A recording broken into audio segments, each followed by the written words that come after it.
Mon téléphone a vibré à 23h47. Un SMS de ma sœur, Mélissa, pas la peine de venir demain, Sophia. Tu ne es plus la bienvenue à mon mariage. Ce qu'elle ne savait pas, c'est que j'étais sur le point d'annuler le lieu de réception pour lequel elle se préparait depuis 8 mois.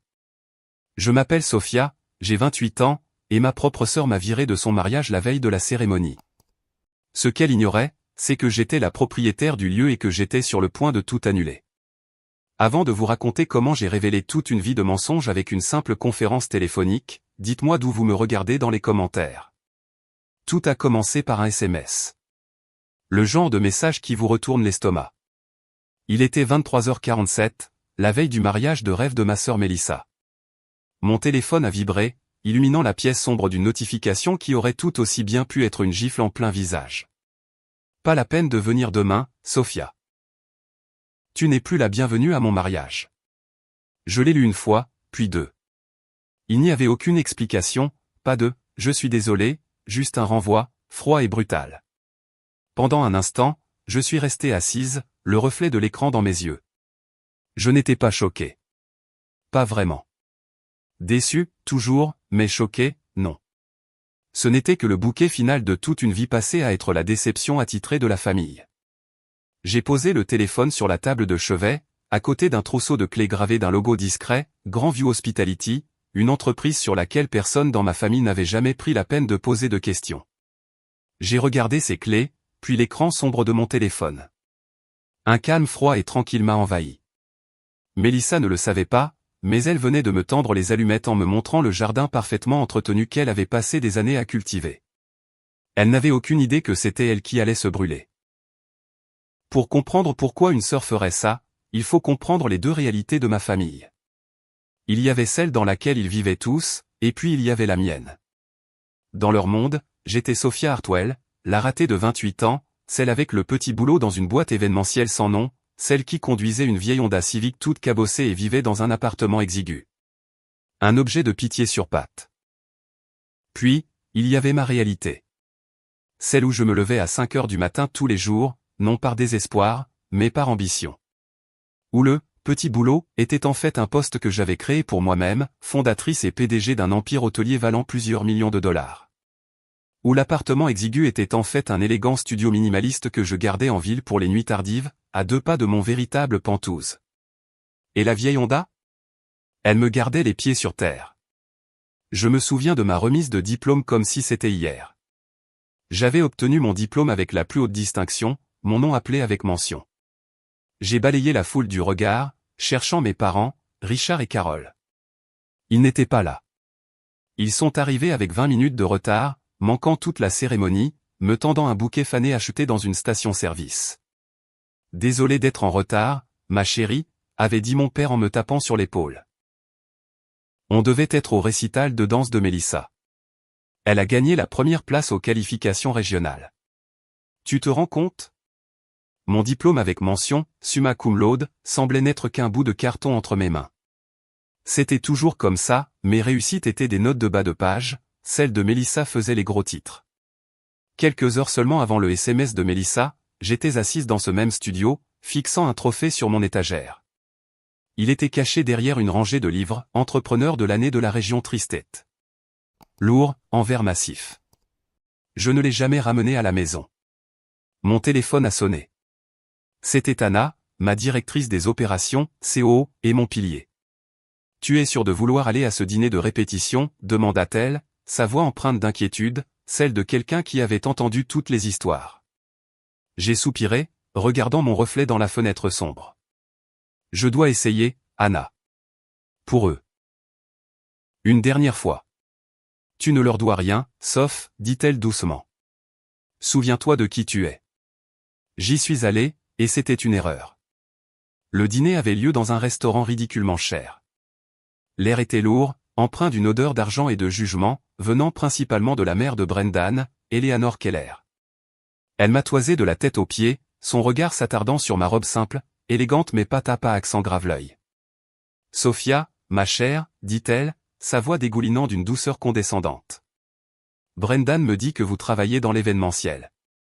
Ça doit être si intéressant, d'aider les gens à organiser leur grand jour. J'ai senti ma mâchoire se crisper. Quelque chose comme ça, ai-je réussi à dire. La conversation a continué, Eleanor comparant de manière pas si subtile ma modeste carrière au succès fulgurant de son fils dans la finance. Je sentais mes parents se tortiller sur leur chaise, mal à l'aise, non pas pour moi, mais pour eux-mêmes, pour la honte que je leur causais. Je pouvais voir l'orage gronder dans les yeux de Mélissa. Elle était une éponge à pression sociale, et Eleanor était en train de presser fort. Finalement, Mélissa s'est levée, tapotant son verre pour attirer l'attention. « Je voudrais juste faire une petite annonce, » dit-elle, la voix légèrement tremblante. Toute la table s'est tue. Elle ne me regardait pas, après mûre réflexion, et en considération de nos familles, nous avons décidé qu'il serait préférable que Sophia n'assiste pas au mariage demain. Le silence était assourdissant. Elle a continué, trébuchant sur ses mots, c'est juste que, tu ne colles pas vraiment à l'esthétique, Sophia. Et nous ne voulons pas que la famille de Brendan se sente mal à l'aise. Un coup de poing dans l'estomac. C'est ce que j'ai ressenti. J'ai regardé mes parents. Ma mère fixait son assiette. Mon père s'est raclé la gorge et a bu une gorgée d'eau. Personne n'a dit un mot. Il laissait faire. Je n'ai pas pleuré. Je n'ai pas crié. Je me suis simplement levé, faisant de mon propre sang-froid une arme. Je comprends, ai-je dit, ma voix égale. Puis je suis sorti. Dès que je suis monté dans ma voiture, le masque s'est brisé. J'ai agrippé le volant, les jointures blanches, et pendant une seconde, j'ai laissé la vague d'humiliation me submerger. Une seule larme chaude s'est échappée et a roulé sur ma joue. Une larme pour la petite fille qui voulait juste que ses parents la voient. Mais cela n'a duré qu'un instant. J'ai essuyé la larme, ma tristesse se transformant en acier. J'ai pris une profonde inspiration, mon expression passant de la blessure à la résolution. J'ai pris mon téléphone et composé le numéro d'Anna. « Anna, c'est moi », ai-je dit, ma voix stable maintenant, purement professionnelle. Active la clause 7B du contrat événementiel Hartwell-Keller. La raison est une rupture du code de conduite du client ayant causé un préjudice à l'image de marque. Je veux qu'une notification officielle soit envoyée à l'email de leur organisatrice de mariage dans les 10 minutes. Pas de contact direct. Le lendemain matin, mon téléphone a commencé à exploser vers 7 heures. D'abord Mélissa, puis ma mère, puis mon père. Je les ai tous ignorés, sirotant mon café en regardant le défilé des cours de la bourse aux nouvelles. Le chaos commençait, pile à l'heure prévue. Puis est venu un appel d'un numéro que j'avais enregistré. C'était David, le chef de la sécurité de Willowbrook Gardens, le lieu de rêve dont Mélissa parlait avec tant d'enthousiasme depuis des mois.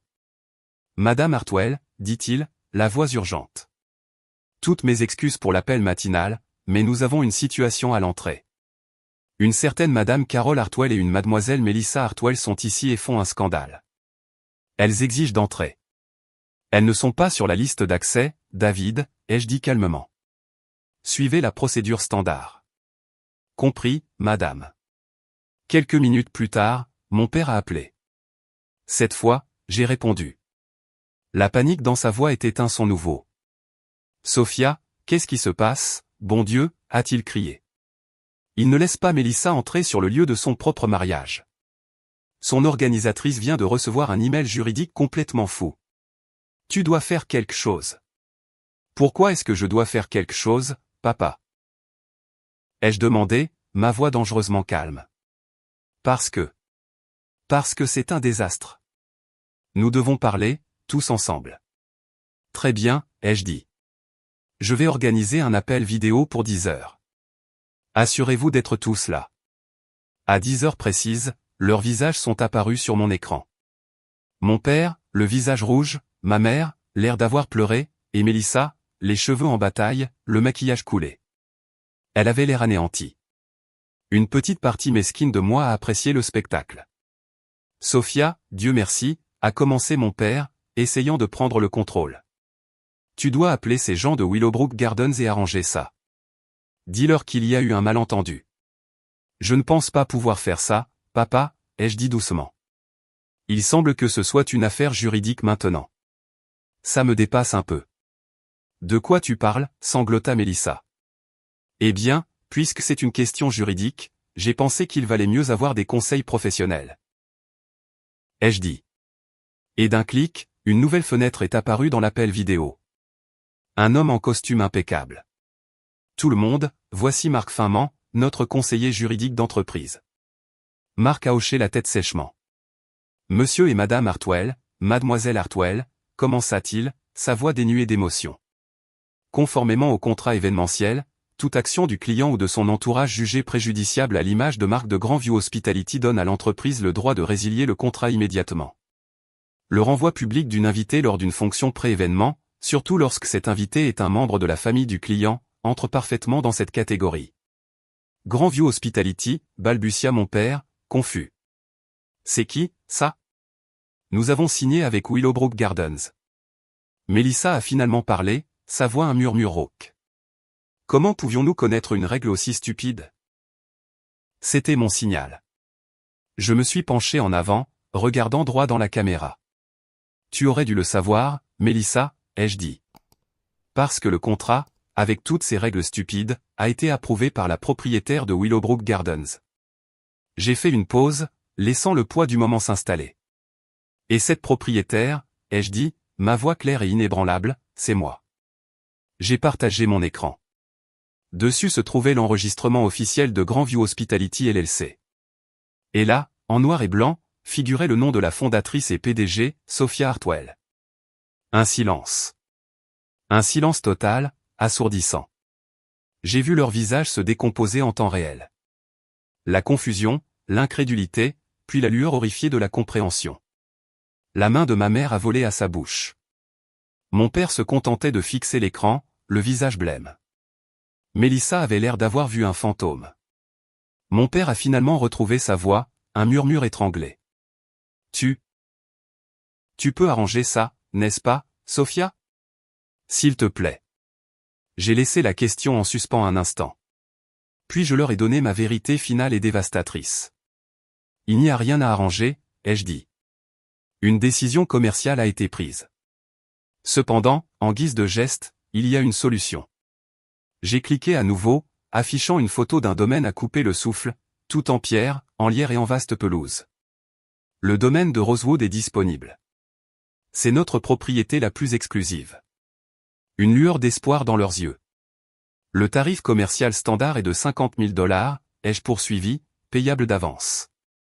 Considérez ça comme une leçon sur le fonctionnement du monde réel. Une leçon que, papa, tu n'as jamais vraiment pris le temps de m'enseigner. J'ai regardé ma mère.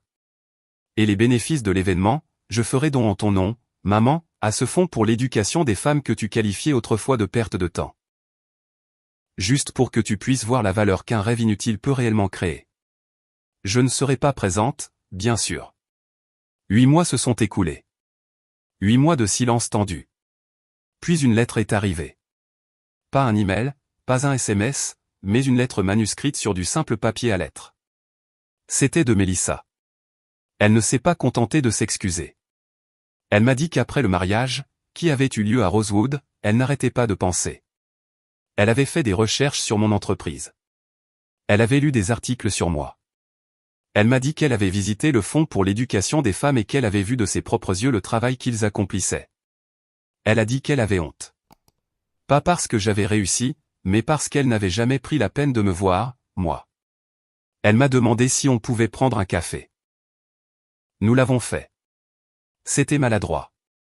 Il y a eu de longs silences, mais c'était un début.